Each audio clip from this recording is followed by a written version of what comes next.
शिव बोल बम जय शिव बोला बोला शंकर भगवान की Music by Ajit Sri.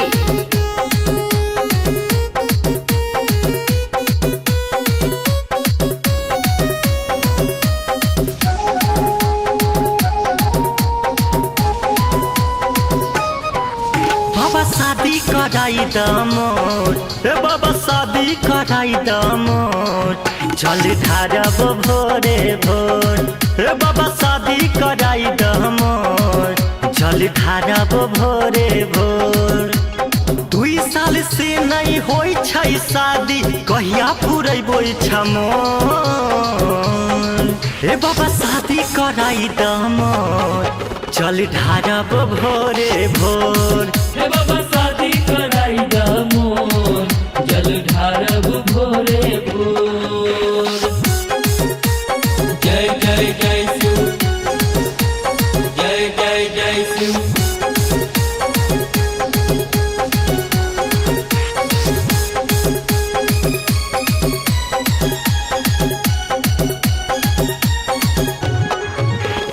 असरा लेके आइल छी बड़ा सुनले छी यहाँ के उपकार भगिया किया कटले छी बाबा कहिया करबै हमारा पविचार बाबा हो सुनियो ना असरा लेके आइल छी बड़ा सुनले छी यहाँ के उपकार भगिया किया कटले छी बाबा कहिया करबै हमारा पविचार गौवा जबार में भेल छै सर गौवा जबार में भेल छै सर चल ढारब भोरे भोर हे बाबा शादी कराई दमोर जल ढारब भोरे भोर बोल बम जय शिव बोल बम जय शिव बोला बोला बाबा हरिहर नाथ की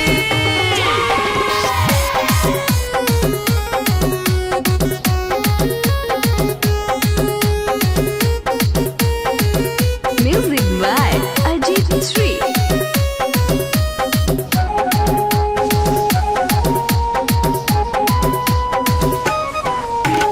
कतही न मनमा लागै छै आ जिंदगी में हमारा भेल छै अंधकार असरा में बहुते लागल छी एही लगन में हो जइयै रथवा सवार बड़ी मन छै ओ बाबा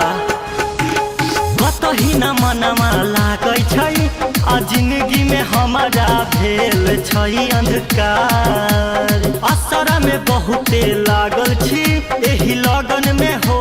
जइयै रथवा सवार कन्हैया राम कुमार लोर लोर कन्हैया सुजित अजित लोर लोर जल ढारब भोरे भोर भरत कहैया हथवा जोर